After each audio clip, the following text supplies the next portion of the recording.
Adị mma ka ekwu na anyị dị mma mgbede ọma. na-emekwa Daalụ nne. Anyị nọ n'obi gị. Ịgwakọna aba na eze afa gị na ha na-ege gị ntị. Afa m bụ Uchenna nwa kacha odieli. Akunsi Ejiesiogwu na Igbariam. Daalụ nne. Adị na-eso na ndị na-akwado omenala Igbo. Anyị eso na ndị na-akwado omenala Igbo ka Igbo na-aga n'ihu ka ọ dịrị Igbo na mma. Daalụ nne. Maka na Igbo bụ ndị Chukwu hụrụ n'anya, ndị Chukwu gosiri egozi. Kedu ihe ka isi nacha anya nwoke ọma dị ka kwesị ibu Baịbụl n'ofe ebe na-atọgata mkpụrụ obi nyelu ekekele ụwa ọgwụzibịa ka ị bịara ebe imebe? Ihe mmeli ya bụ na nna m agbara m na ndị Igbo na-ebu Baịbụl. Nna m mgbe m pụtara ụwa kwude nna m na omenala ka ọ sị m n'ọnya ka ndị be anyị na-eme eji mala anyị. So ọ kụziri m Baịbụl na mụ ma na ekwudeli nna ya kwudeli ndị ichie. So no dibia ka nne m omenala ka nne m adị m ebu Baịbụl. Kedu ka dibia si lu aka? Ka dibia si welu m aka bụ o tekwela aka bụ akịka maka na dibia dị nnekwu. Ọ bụ na agwa ma gị dibia o nwere ibe ị ga-eme wee ji anya na ị ga-eme dibia ma ọ sọrọ gị ma ọ sọrọ gị. Emere bụ na mụ nwa n'obu nọt na-eme biznes na-azụ afịa. So n'ogide ndị be anyị my father na-eme dibia, ndị ikwu na m na-eme dibia. Ikwu na m dị be ndụ isi mmadụ ka ọkụ bụ ụdọzọ dekwu n'ibe. So asị m mere dibia nọ nya na agụsị na m eme dibia nsị a na m na-emerekwe dibia because nọ na anị kafa na-anọ wee na-agba afa. Nweta n'ogidezie m bịa nọrụ na anị na m na-emere dibia na m na-eli iwu fine. My father sị m na njesi enu jesi ana na m ga-eme dibia. So luo one certain time na-abịa afịa luo n'ụzọ okene ndị oriji amụọ m ebe ahụ nakọrọ m ego niile nji azụ ahụ maka mgbe ahụ akara omebe transfer ịpụta na banki wele ego ọ dịrọ mgbe na anyị na-ebu ego ebu. So biznes m dabazie adaba nwere problem ya bakwuo m arụ mgbe natanụ my father sị m ọkwa ya gwa m nọda nnọ ka m mere dibia ka ya ka dị ndụ ka ya kụzieli m ibe nna ya kụzili ya nsị a na m na-emere dibia. So megidezie ọkali my mother ekwetekwuru ka m mee dibia pụtazie wụ ndị ala bịa bụ na majiwa ga ala. So na-abụzi many things otu ahụ nọ mma na-abụsị mkpụrụ obi unu. Anọ m Igbariam ebe a na-ekili Ọnịcha egosi m ebe ọfọ m dị mma eje bute ọfọ ngwa ebe ahụ dị ọbọ ka ọdọ mpulu dị ọrụ ọsịkwa m ji ebe Baịbụl dị ka m bute Baịbụl ngwukwa ebe ahụ Baịbụl a mbuli ya na-ajụ my mother kedu enwe Baịbụl ọsị m na nya amarụkwa mgbe sị ọsị m na m emerekwe dibia n'ụka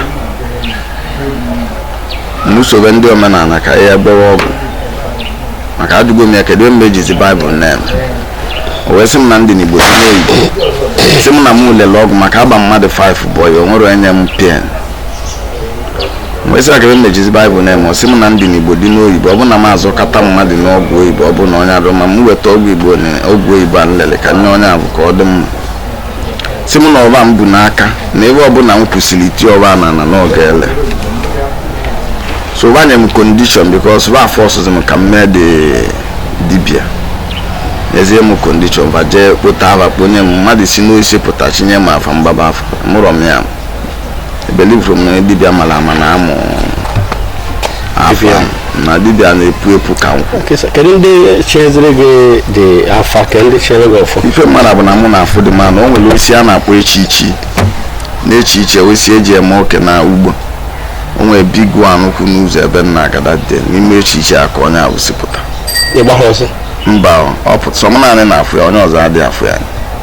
So ọ pụta kponye m dat afọ dị 8 nchele dị afa n'aka the person disappear abụrụzi m ya. So nnụnụ bewe ya n'ibe nnụnụ ukwu ọkọ ọkpakwa akwa n'ife okwu nwunye ọkụkụ kwuo okwu n'ife okwu nnụnụ na-ekwusi okwu anụmanụ bewa na-ekwu that very day. Tela aka ọbụrụ obele daalụ nne. Ihe ozi anya kịta ịfụ na dibia karịzịa dịka na ọhụụ usoro anyị so ka ha so nwoke kọwatara na eze ife bụ dibịa anụnwa na-ekwurukwa okwu na anyị ejikọ dibịa na omenala Igbo. ịma na ihe dibịa ji wee rie nne bụ na kịta dibịa na-akpatazi ego. Mgbe mbụ dibịa adịghị enwe ego, ije ebe dibịa ọgbọsịalị gị ọgwọ sị gị jebe ọgwụ lie gị weta ego. Mana onye ọbụla chọzi ịbụ ọgaranya by force, so ọgwụ dịkwuzie, onye je bute ọgwụ gbata ọgwụ mebe dibịa. Mụnwa na onwe na m ejiro ma ọ bụrụ na ọ bụrụ na m bịara yewe ala m emerụ dibịa maka m were dibịa si Deity something, mana m mechara ghọta na dibịa bụ otu isi chọọ iwe debe onwe gị.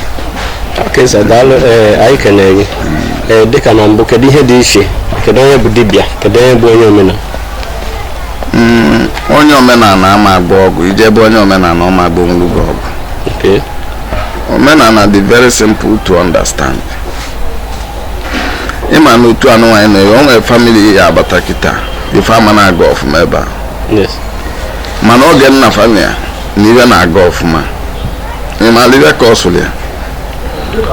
Oge nna ya na-abụ pụta ụtụtụ ọsacha ọjị, tinye ọjị n'ebele ọjị, tinye nzu, tinye ọjị, tinye edo, tinyekwuo mmanya ọkụ, o wee kpọkuo Chukwu kele ụwa, kpọkuo aja ala, kpọkuo ndị ishe, kpọkuo ndị mmụọ dị na bebe sịba na chi evogo.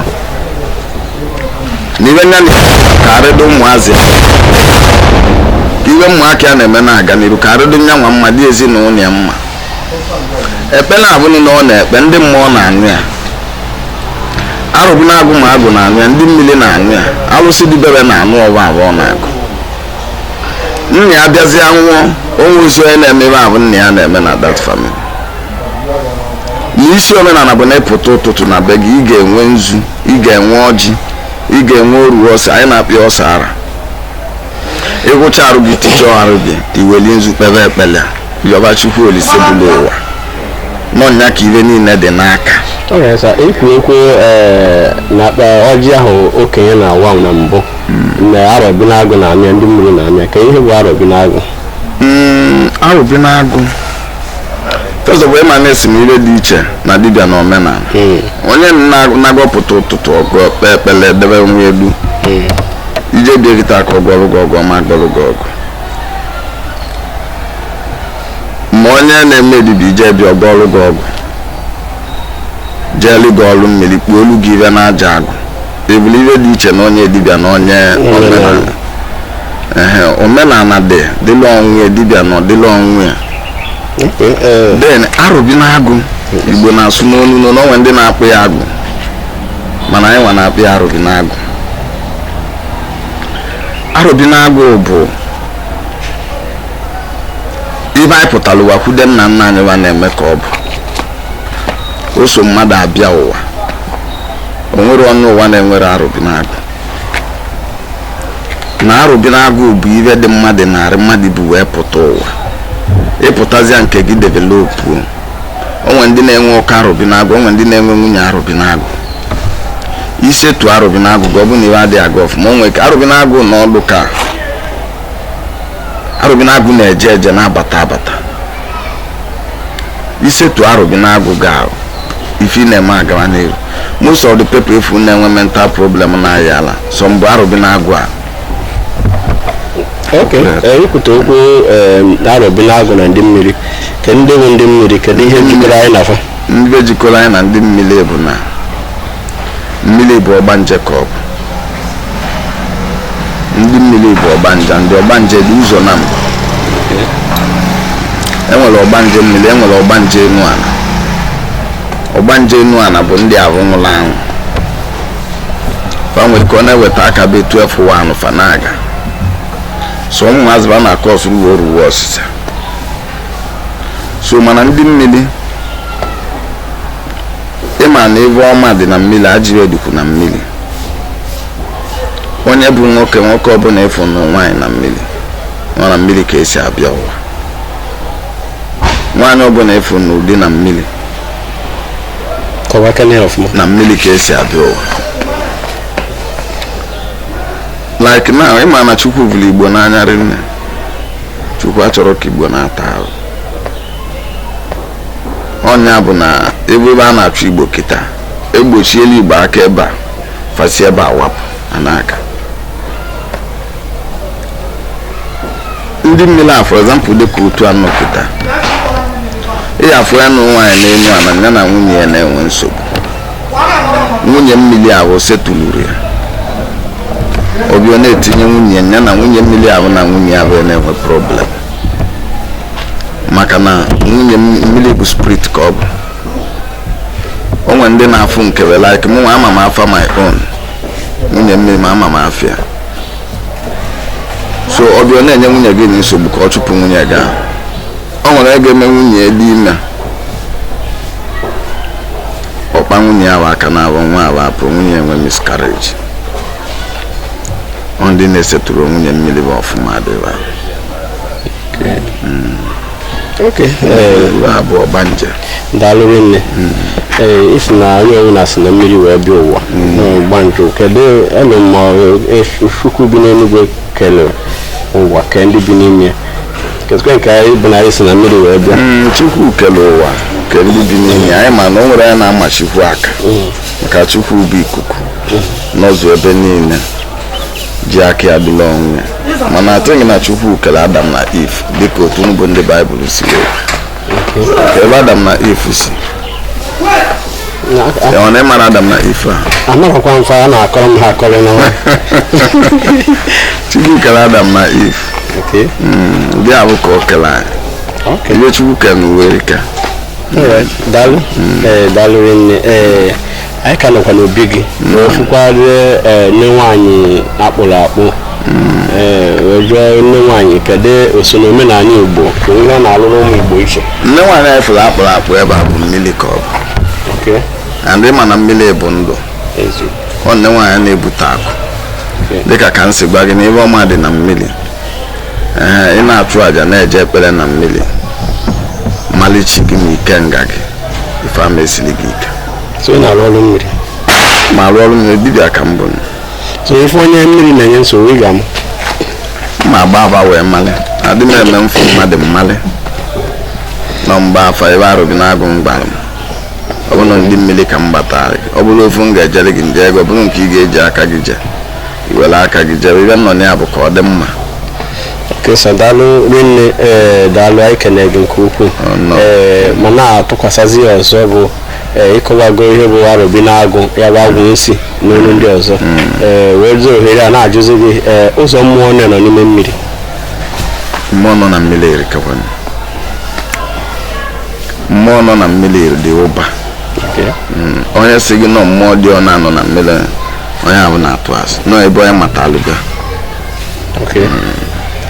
because iwe nọ na mmiri ka iwe nọ n'elu ụwa